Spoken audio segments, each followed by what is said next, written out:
Let's go Raiders! Welcome to the Jersey Raider podcast, back with a pre-game video for you. I hope all of you had a wonderful and happy Thanksgiving. I know my big ass had a couple of plates yesterday. Hopefully you did too.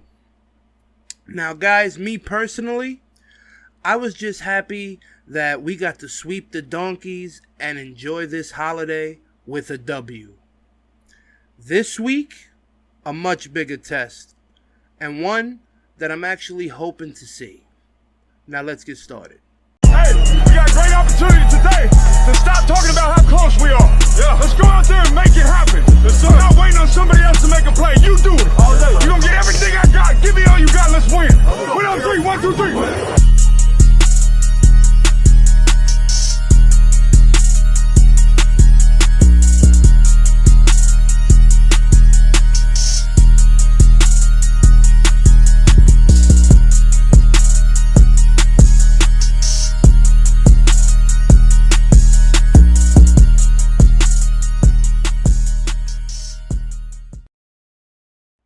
Alright, nation.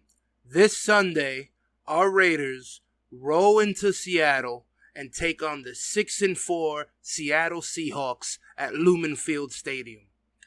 Now, the Raiders are coming off a nice victory against the Denver Broncos. And, which made me so happy because now I can talk shit to Broncos fans all the way to next season. Fuck you, Tylee! Fuck you, buddy! That's 3 years in a row! 6 straight, baby! Go Raiders! The Seahawks, on the other hand, they're coming off a bye week and are hungry for blood after losing a close one to Tampa before the bye. Now, guys, the 12 is serious, man. It's the loudest stadium in the NFL. Definitely louder than Kansas City. And you know what that stadium does to us. I expect a lot of hand signals and shit from Derek Carr because I'm pretty sure the offensive line, especially our wishy-washy ass offensive line, is just not gonna hear anything with everything going on with the, just the players talking shit and the fans screaming to the fucking top of their lungs. I expect a lot of offensive penalties on us, offsides, at least like 2 of them. Mark my words. Fan noise just makes it impossible for you to get your signals across to the rest of the, offensive line, the receivers, the running backs, and so on. To make things worse, the weather is expected for Sunday to be with scattered showers. And we all know how Derek Carr plays when it rains. He pretty much sucks. And, hopefully during the game, it won't really be raining much, but we'll see.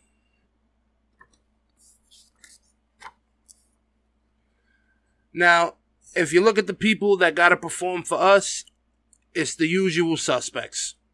You got Derek Carr coming into this game with 2,435 yards, 15 touchdowns, 5 interceptions, and a QBR of 59.4. He's getting better in Coach McDaniels' offense.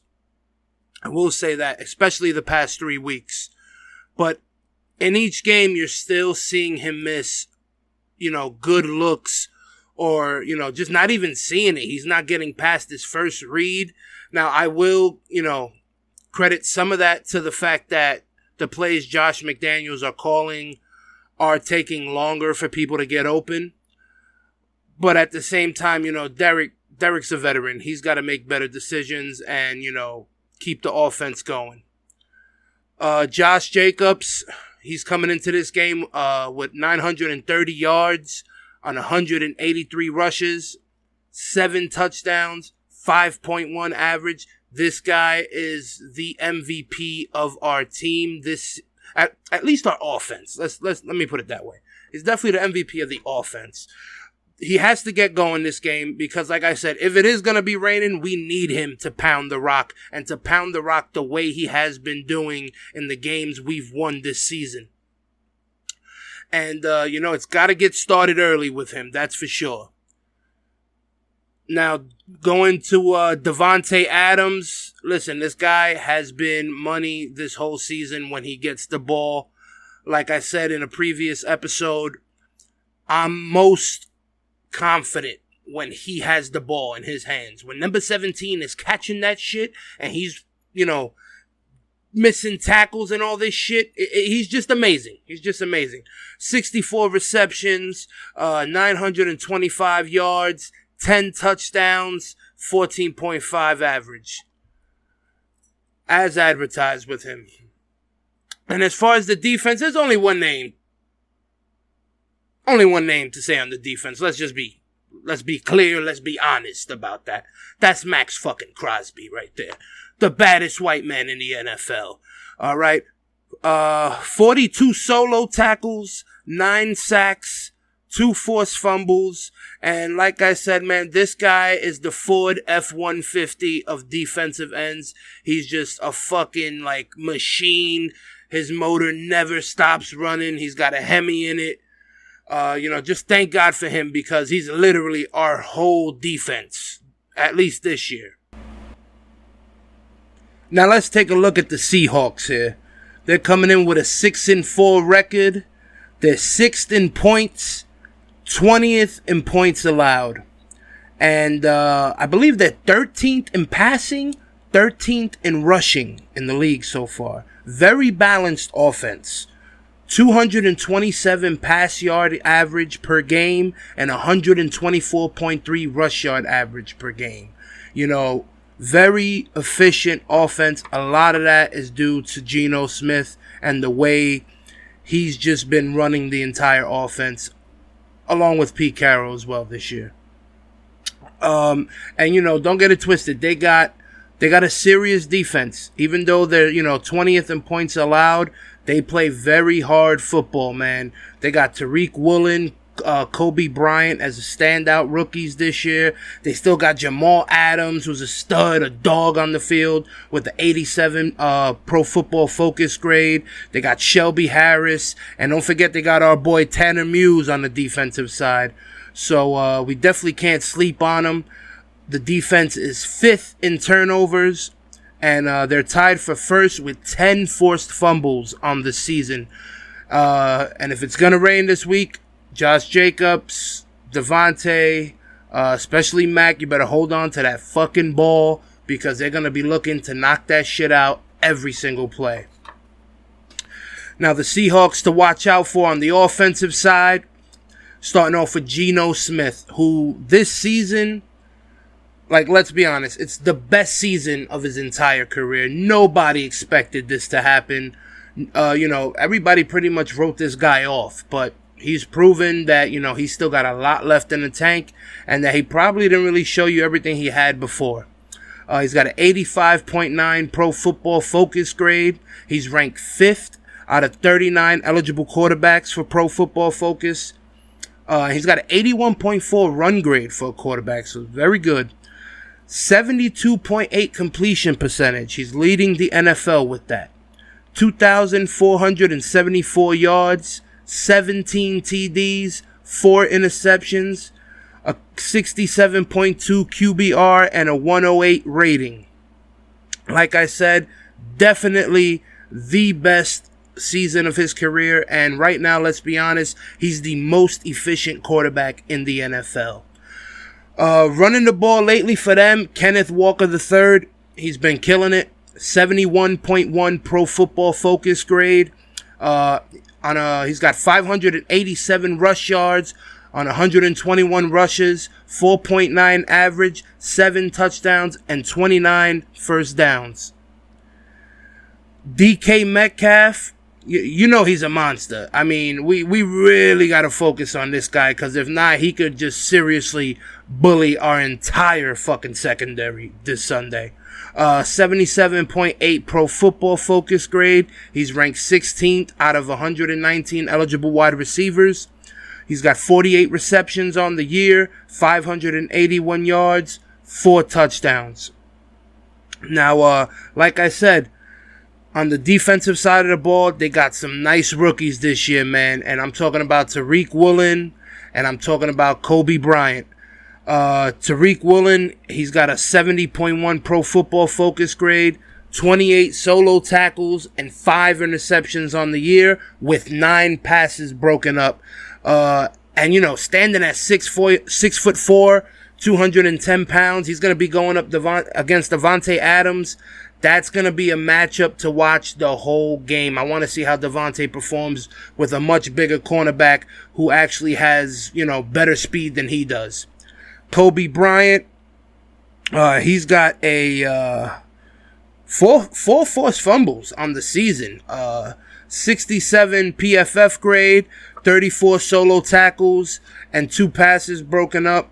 Don't get it twisted. This kid, you know, like I said, he's a rookie. He knows how to play ball, and he can get that ball out of your hands fast, man. Their leading tackler, Jordan Brooks, 75 solo tackles, 1 forced fumble. He's sideline to sideline, and he's pretty much their best run stopper. Now, injuries for the Seahawks. The only one I'm seeing for this week is wide receiver D. Eskridge. Everybody else pretty much was full participants in practice on Friday. So it's pretty much just D. Eskridge, the wide receiver, out for them. For us, we got Luke Masterson, questionable. Colton Miller, questionable. And sadly, I know you heard, Josh Jacobs is questionable as he strained his calf in practice this week. You know, we got Zamir White backing him up, but, you know, if we lose JJ, it's going to be tough to even compete against the Seahawks. Let's be honest. He's just been our workhorse. If he gets going, everything else gets going. Josh McDaniels did say in his Wednesday presser that if Nate Hobbs looks good in practice this week, he is expected to play this Sunday, and we all know how badly we need Nate Hobbs back, as our secondary has just been getting shitted on week after week after week. Now, guys, for the Raiders to come away with a win against the Seahawks this Sunday, there's 3 keys to victory. The first, for the love of fucking God, can we get Max Crosby some help? Like, you don't know how sad it is to watch a Raider game week in and week out, and the only name you consistently hear from the commentators is Max Crosby. On the defensive side of the ball, at least. He's the only name week in you hear consistently.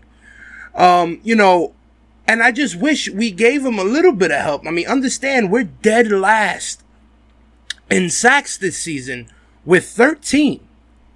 Max has 9 of those. You know, and that lack of pressure, I mean, we're tied for 31st in forced fumbles, and we're tied with, 29th with 5 interceptions? Who's going to turn the ball over against us? There's no pressure. They can take their time doing whatever the fuck they want. So for the love of God, Chandler Jones, fucking anybody, Hall, just please get a sack.